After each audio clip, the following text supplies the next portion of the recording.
Tupac Shakur.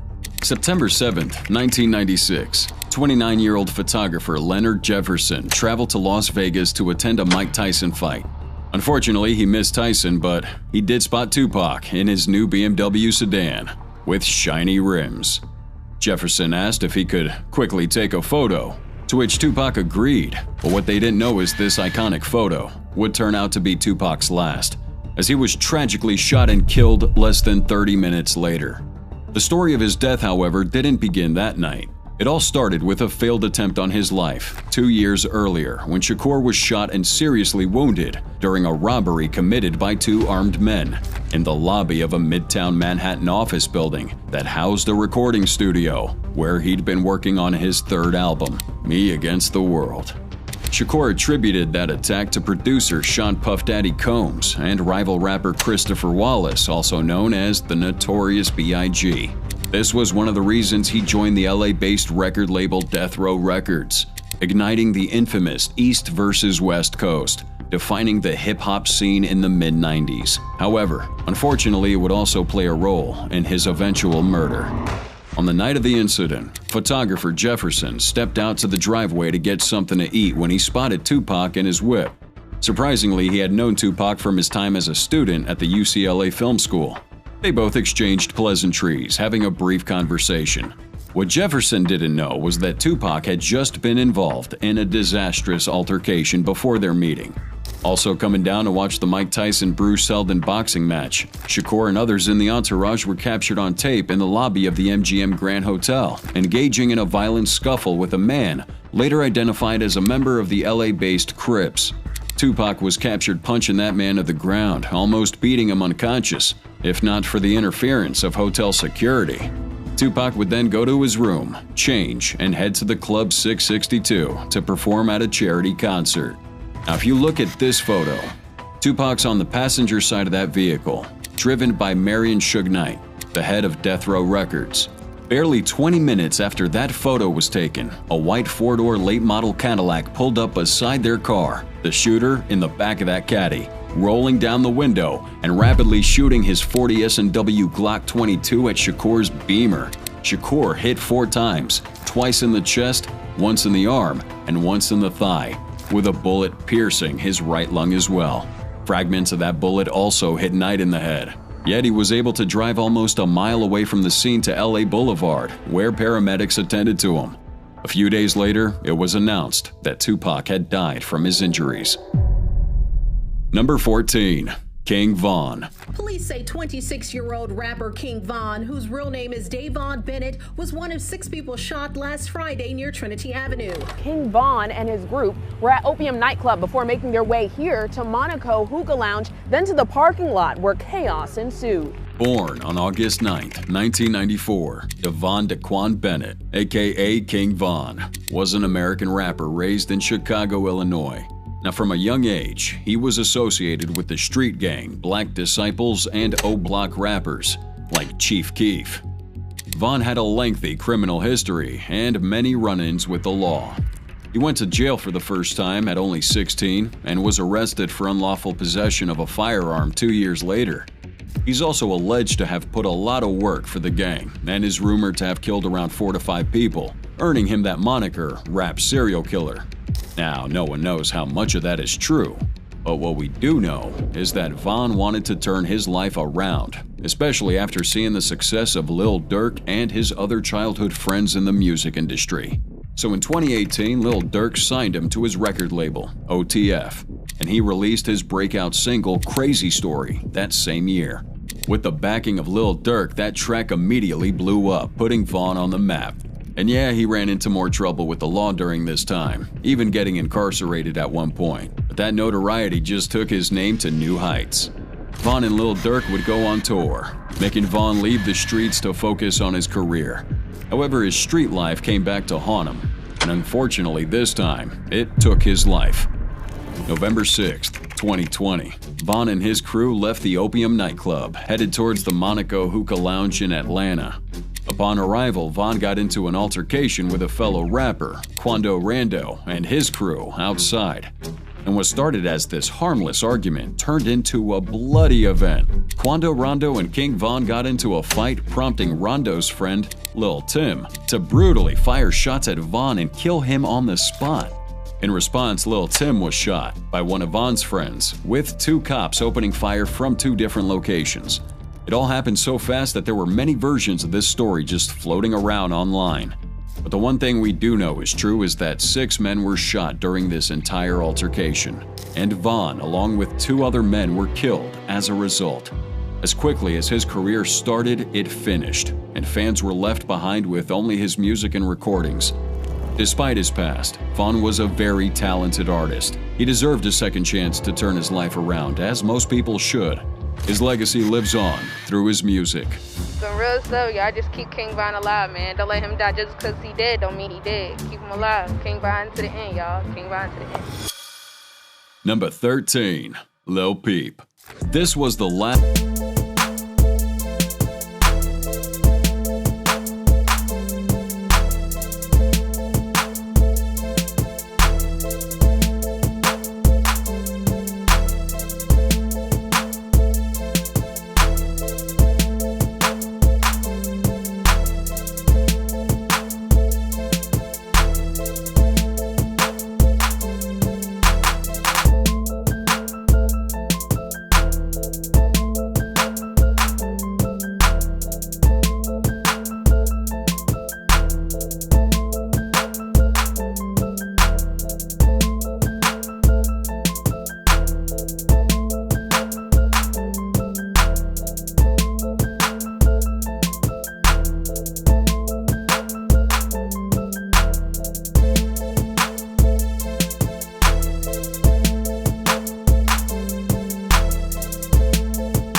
November 15, 2017, Lil Peep was found dead on his tour bus when his manager went to check on him and prep for that night's performance at Tucson, Arizona.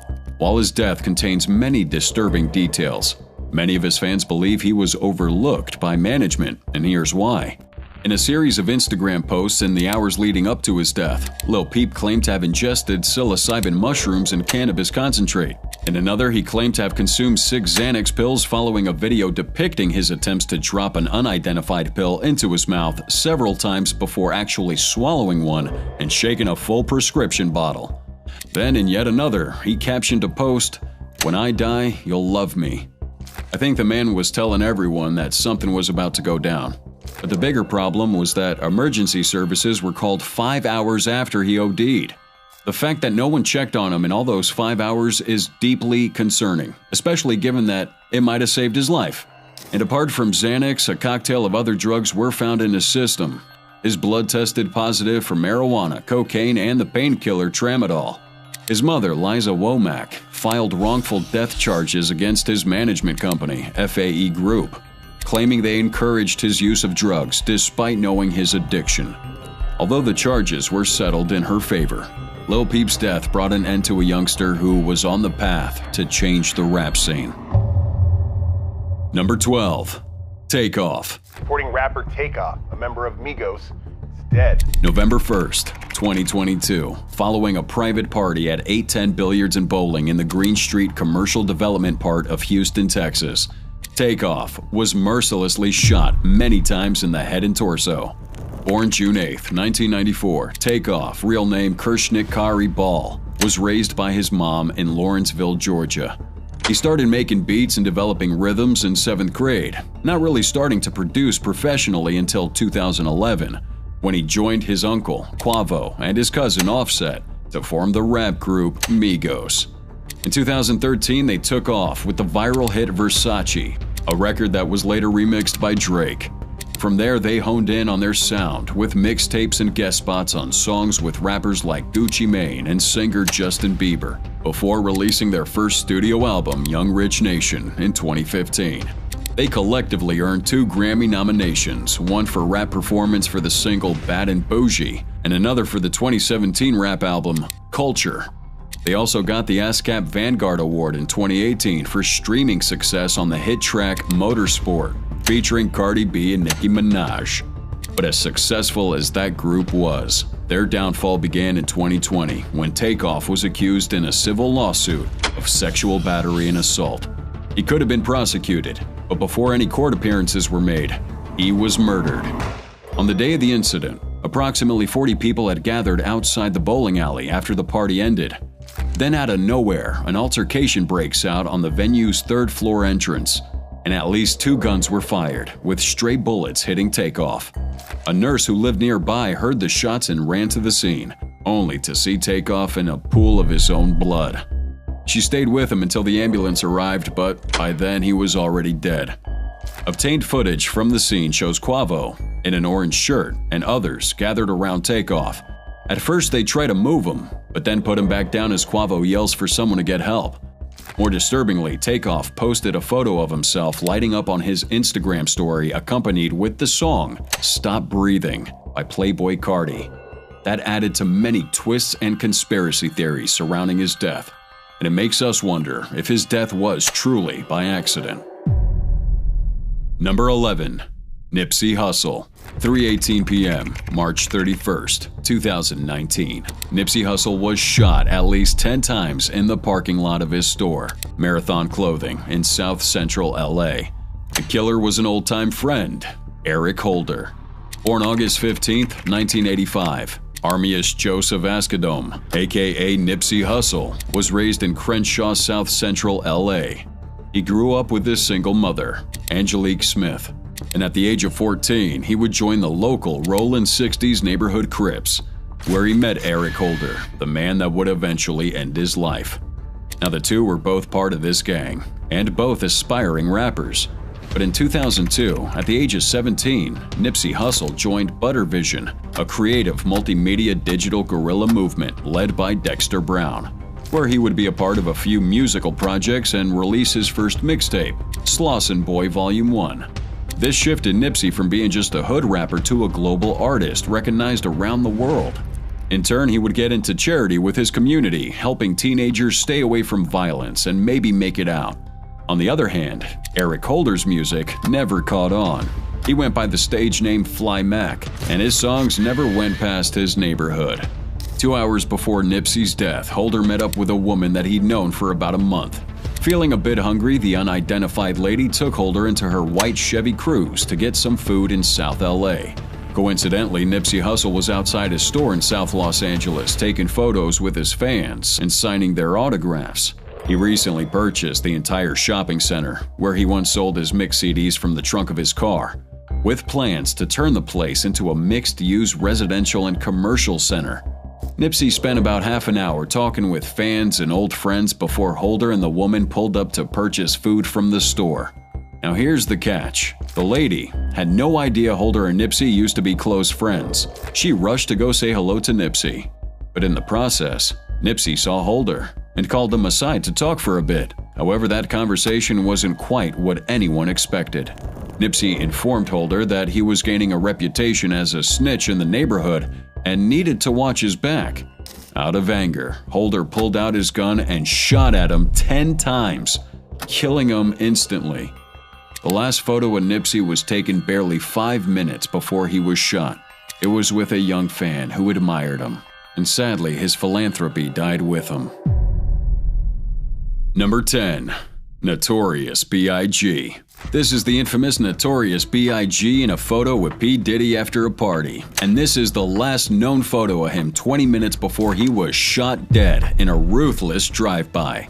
Born May 21, 1972, Christopher George Wallace, known professionally as Notorious B.I.G. aka Biggie Smalls, was the most prominent East Coast practitioner of gangsta rap. His '94 record, Ready to Die, sold millions and started a heated feud with the leading West Coast rapper Tupac Shakur. Now, Biggie's raps about violent street life weren't completely fiction. If there was a rapper who actually rapped about the things he's done, then he's one of the top three. He grew up in a poor section of Brooklyn, having many run-ins with the law. Even after he got into the music world, his legal troubles continued. In the summer of '96, he was arrested when police found marijuana and firearms at his New Jersey house. He also once assaulted a pair of admirers with a baseball bat. No doubt he was a real gangster, an OG in the game. However, his death was the culmination of an ongoing feud between rap music artists from the East and West Coasts. March 8, 1997, Wallace attended a Soul Train Awards after-party hosted by Vibe and Quest Records at the Peterson Automotive Museum in LA, California. Now, later that night, the fire department closed the party early due to overcrowding. Biggie left with the entourage and 2 GMC Suburbans to return to his hotel. However, as they made a traffic light stop, a black Chevy Impala pulled alongside him. The driver, an unidentified black man dressed in a blue suit and bow tie, rolled down his window, drew out a 9mm blue steel pistol, and fired at Wallace's car.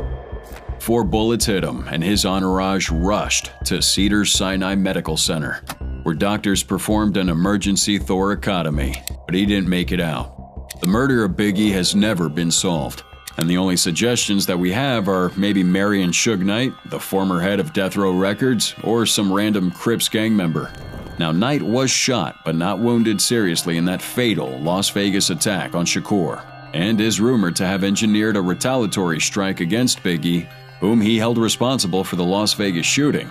But regardless of whether or not Knight was responsible, he's been in jail for a fatal hit and run since 2018. Number 9. Mac Miller. Well-known rapper and producer Mac Miller, who is a longtime boyfriend of Ariana Grande, was found dead today. TMZ reporting from an apparent overdose. September 7th, 2018. Mac Miller was found unresponsive in his Studio City home by his personal assistant, who called 911 and performed CPR until paramedics arrived. But by the time they did, he was confirmed dead. Mac Miller, real name Malcolm James McCormick, was known to be one of the most promising up-and-coming young musicians in hip-hop. He began his career in Pittsburgh's hip-hop scene in 2007 at the age of 15, and 3 years later he signed a record deal with independent label Rostrum Records, releasing his breakthrough mixtapes, KIDS, and Best Day Ever. However, it wasn't until he released his debut studio album that Miller got some traction in the industry, as this album, Blue Slide Park, became the first independently distributed debut album to top the US Billboard 200 since 1995. But as he climbed the stairs of stardom, his mental health declined. Miller spoke openly about his problems with drugs and depression, and to manage stress during his Macadelic tour in 2012, Miller began taking promethazine and later became addicted to lean. This landed him in trouble a couple of times, like when he was arrested for possession of marijuana in New York, and again when he was arrested for a DUI and hit and run after crashing into a utility pole and fleeing the scene with 2 passengers. Police obtained his address from his license plate, and Miller confessed when police arrived at his home. He was taken into custody and released on a $15,000 bail. August 2018, Miller was charged with 2 counts of DUI for the incident. Sadly, Miller had died before his arraignment, and the charges obviously were dropped.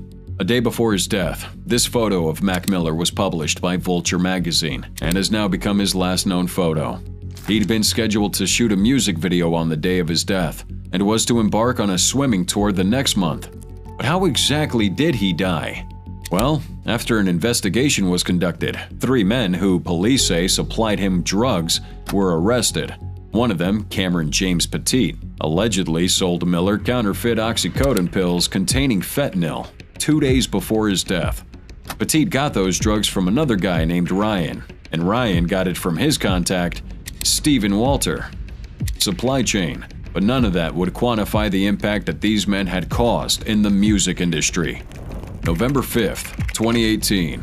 The LA County Coroner's Office determined that Miller died from an accidental drug overdose due to the mixed drug toxicity of fentanyl, cocaine, and alcohol. He had tried so many times to quit, but he just couldn't. And in the days that followed, thousands of fans held a vigil for him at Pittsburgh's Blue Slide Park, the inspiration behind his debut album title. It's a memorable sight, holding on to his legacy. Number 8. Juice WRLD. December 18th, 2019, Juice WRLD took his photo with his crew on a plane headed for Chicago. By the time they got to Chicago Midway International Airport, he was dead. Born December 2nd, 1998, as Jared Anthony Higgins, Juice WRLD was a Chicago rapper known for his hit Lucid Dreams, which peaked at number 2 on the Billboard Hot 100 and became one of the biggest streaming hits of 2018.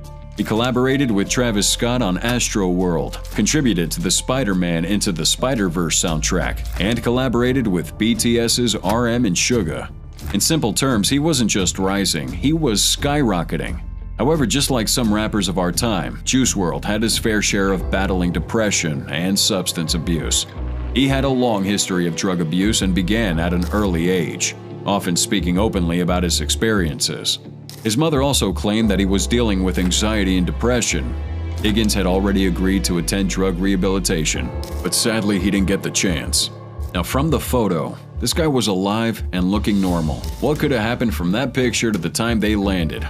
Well, according to reports, law enforcement was waiting for that jet to arrive, having been notified by federal agents while the flight was en route that they suspected there were guns and drugs on board.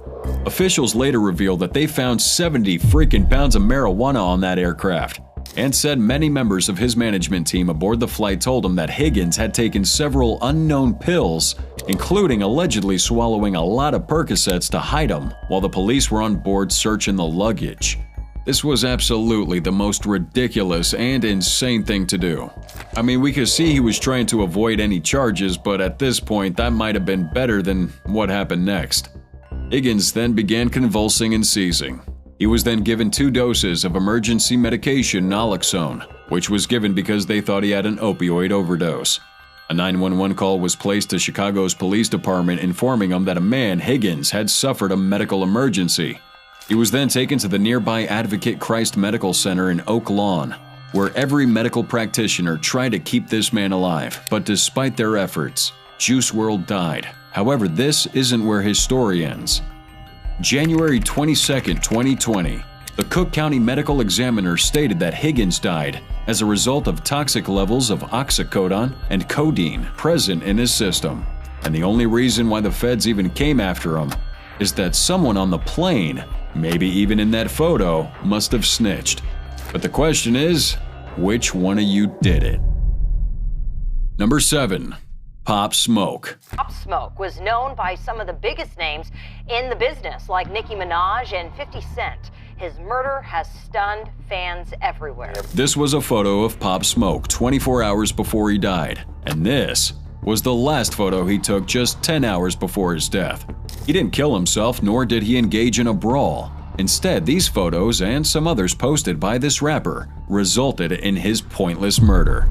2 a.m., February 19th, 2020, a black BMW rolled past a house that rapper Pop Smoke was renting in Hollywood Hills. The driver circled back and stopped. A security cam would capture a passenger getting out and sneaking towards the back of the house before returning a minute later. Then the car sped off. At that time, Pop Smoke was about a few miles away recording at a studio in Sunset Boulevard. He returned 2 hours later, and again a car pulled up, an Infiniti sedan with its headlights off. This time, 4 suspects in hoodies, including one wearing a mask and carrying a weapon, broke into his home to rob the rapper. Reports say that Smoke was in the shower when they got in, and as soon as he heard noises, he came out and tried fighting him off. Sadly, it ended with his death. 10 minutes later, 3 of them ran back into the camera's frame. The footage showed the 4th walking out the front door holding a purse and a gun. The death of Pop Smoke, real name Bashar Baraka Jackson, was as brazen as it was pointless, like it really made no sense. According to reports, his murder was orchestrated by teenagers and was meant to be a random robbery. However, it ended up robbing the rap world of one of its brightest young artists. The LAPD received news of the home invasion from a call on the East Coast. Police arrived at the home 6 minutes later, finding Jackson lying in a pool of his own blood with multiple gunshot wounds. He was rushed to Cedars-Sinai Medical Center where doctors performed a thoracotomy on the left side of his chest, but a few hours later he was pronounced dead, at just 20 years old. The bigger story, though, is that his last photos played a huge part in that murder. At first, the cops suspected that Jackson's death was gang-related, as he was tied to the Crips. Earlier that day, Pop Smoke uploaded photos showing large amounts of money, designer goods, and a luxury car. His friend Mike D also posted images, including one which the home's address can be partially seen in the background. It was obviously a mistake, and didn't really mean anything, until Pop Smoke himself also posted a story on the Gram and Facebook of designer bags, and the house's full address could be read on the packaging, correlating with the one seen on D's post. July 9, 2020. 3 adult men and 2 minors were arrested for the murder of the rapper. One of these adults was charged with murder, but with a special circumstance alleging the killing was committed during the commission of a robbery and a burglary, and the other was charged with attempted murder. And it's just disturbing knowing that no matter the sentence given to these killers, Pop Smoke will never be with us again. Thankfully, his legacy lives on. Number 6. XXXTentacion. July 18, 2018. American rapper Yase Dwayne Ricardo Onfroy, known professionally as XXXTentacion, visited the Bank of America to withdraw money before heading to Riva Motorsports, an upscale seller of motorcycles and boats in Deerfield Beach, Florida. These were the last photos taken of him while at that location. However, this next photo that became widely known showed him sitting with gunshot wounds in his car.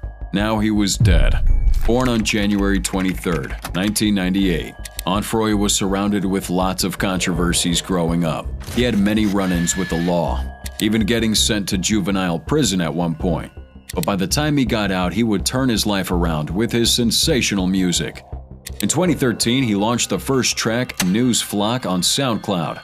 5 years later, he had over 2 million followers on that platform. He had a meteoric rise from there. But his controversial attitude didn't stop.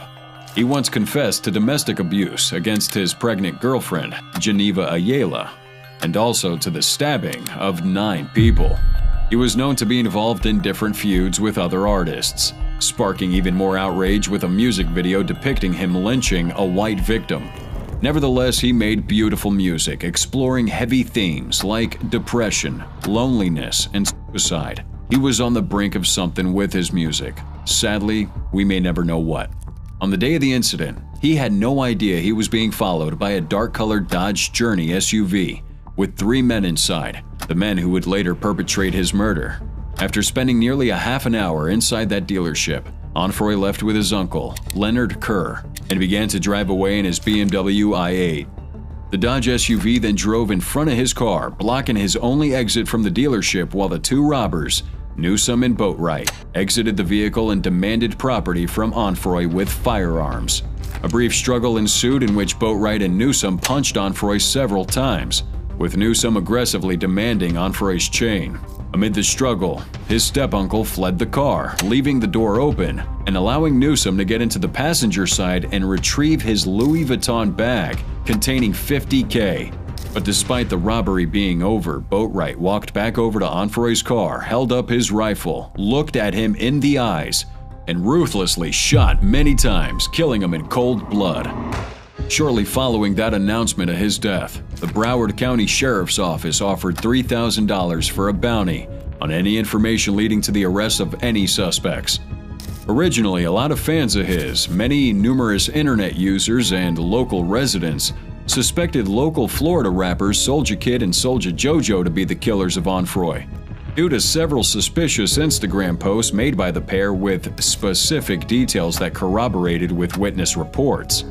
However, these accusations were later dropped when the 2 of the 3 men responsible, Edric Williams and Michael Boatwright, were arrested and gave a confession. All 3 men were charged with first-degree murder and robbery with a firearm, leading to a nice life in prison without the possibility of parole, a sentence that many say doesn't equate to the gruesome act that they perpetrated. Number 5. XXXTentacion. July 18, 2018. American rapper Yase Dwayne Ricardo Onfroy, known professionally as XXXTentacion, visited the Bank of America to withdraw money before heading to Riva Motorsports, an upscale seller of motorcycles and boats in Deerfield Beach, Florida. He was known to be involved in different feuds with other artists, sparking even more outrage with a music video depicting him lynching a white victim. Nevertheless, he made beautiful music exploring heavy themes like depression, loneliness, and suicide. He was on the brink of something with his music. Sadly, we may never know what. On the day of the incident, he had no idea he was being followed by a dark-colored Dodge Journey SUV with 3 men inside, the men who would later perpetrate his murder. Number 5. Young Dolph. New at 5, rapper Young Dolph is dead after a shooting in his hometown of Memphis. November 17, 2021. Young Dolph was fatally shot in Memphis whilst visiting Makeda's homemade butter cookies, a bakery he frequently visited whenever he was back home. However, his death not only brought an end to his illustrious career, it shook the foundations of Hollywood. Born on July 27, 1985, Young Dolph, aka Adolph Robert Thornton, found success in the music industry at a very young age. He received mainstream attention for his guest appearance on OT Genesis's 2015 single, Cut It, which peaked at number 35 on the Billboard Hot 100. And the following year, he released his debut studio album, King of Memphis, which peaked at number 49 on the Billboard 200. From there, he dropped album after album, getting record sales on each project. He was signed to Paper Route Empire, and his most successful album was 2020's Rich Slave, debuting at number 4 on the Billboard 200, and was his highest charting release. He worked hard for his money, and it was amazing to see him winning. Well, not for everyone though.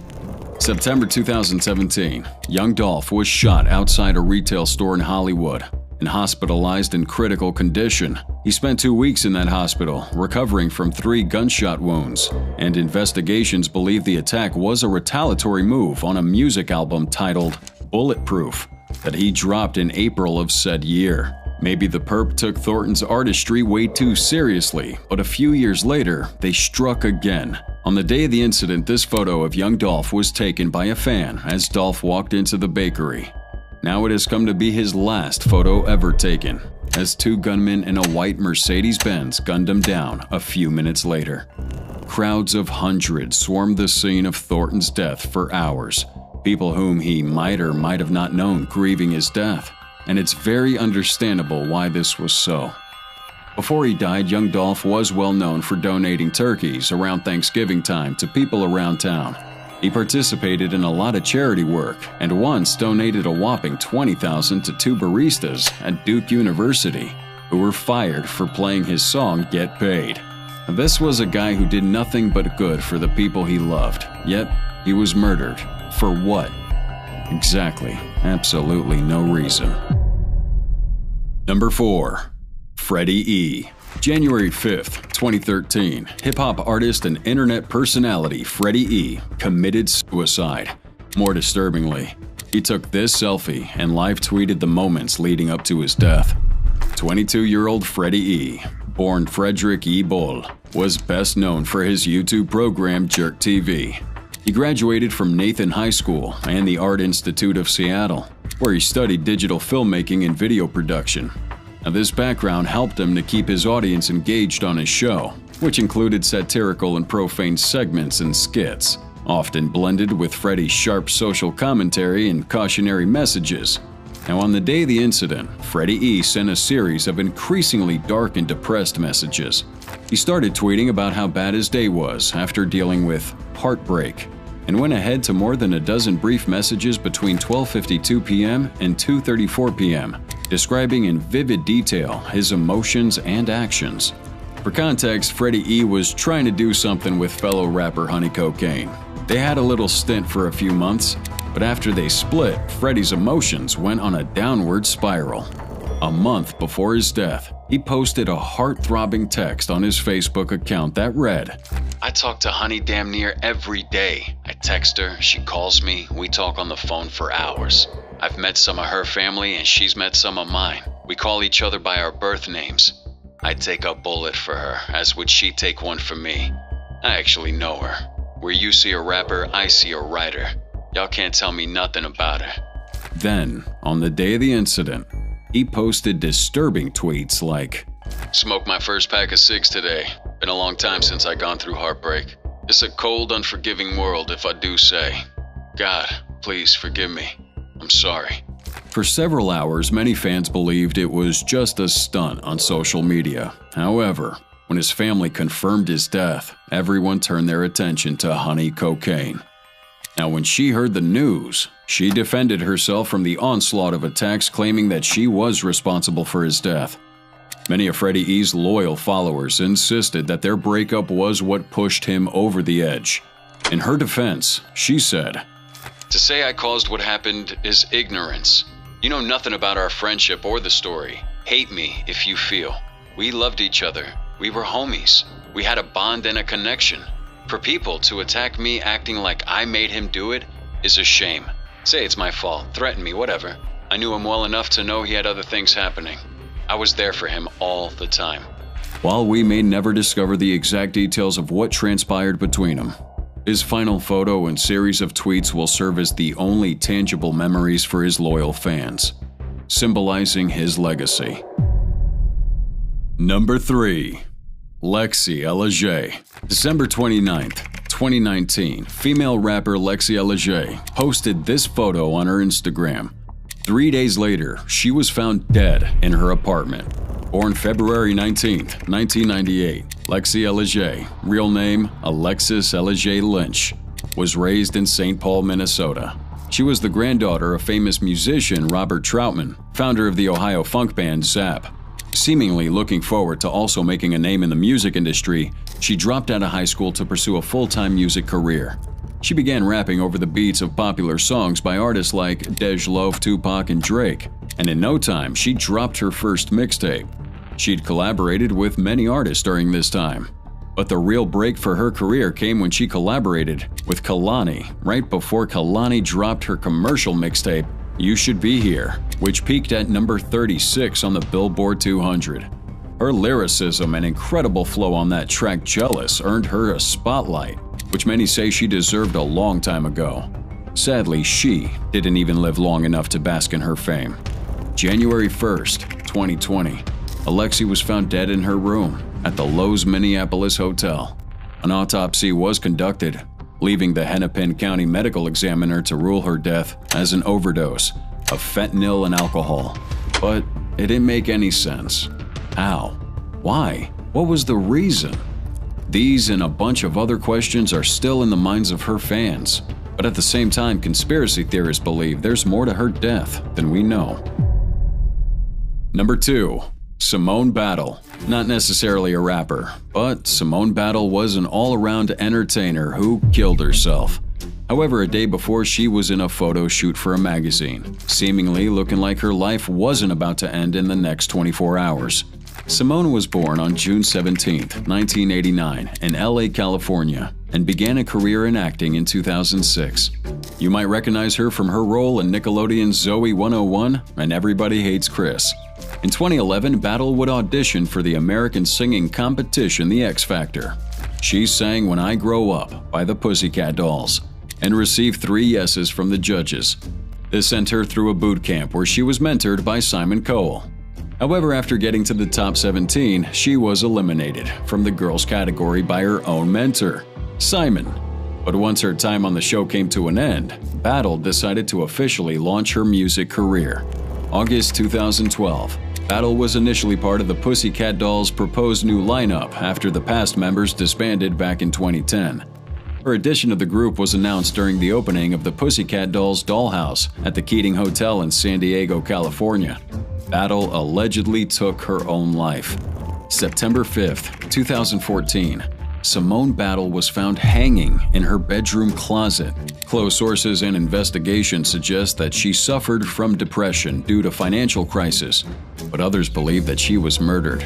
This photo was taken of her barely 24 hours before her death. That's quite disturbing, don't you think? And number 1. P&B Rock. September 12th, 2022. Philadelphia rapper P&B Rock, whose legal name was Rakeem Allen, was robbed and fatally shot at Roscoe's House of Chicken and Waffles in Los Angeles. However, while his colleagues offered condolences, his fans battled over X, formerly Twitter, over who was to blame. You see, the police believe Rakeem was brutally attacked by an individual who apparently, or we believe, came to the location after his girlfriend, Stephanie Saibenhuang, posted this picture to her story, which contained their location. That aside, the killer went straight to meet P&B Rock and demanded his property. An argument ensued, forcing the killer to shoot him many times before leaving with his valuables to a waiting vehicle. Rakeem was rushed to the hospital, but sadly he died en route. Now, what's more disturbing about this story is the fact that just a few days before he died, P&B Rock discussed how he, as an entertainer, felt like a target for crime. During an interview with DJ Academics, he described a time when he and his family were tailed in LA. He would say that LA criminals were bold and that robberies targeting rappers were so common. He tried to steer clear of nightclubs and locale where he believed he would be a prime target for those killers. Yet, despite his desperate efforts to cling to life, he ultimately succumbed to a fate that left him lifeless. Il video è finito. Ora iscriviti sul nostro canale di YouTube. Tanti altri video di misteri e leggende ti aspettano. Ci aiuterai a crescere, grazie.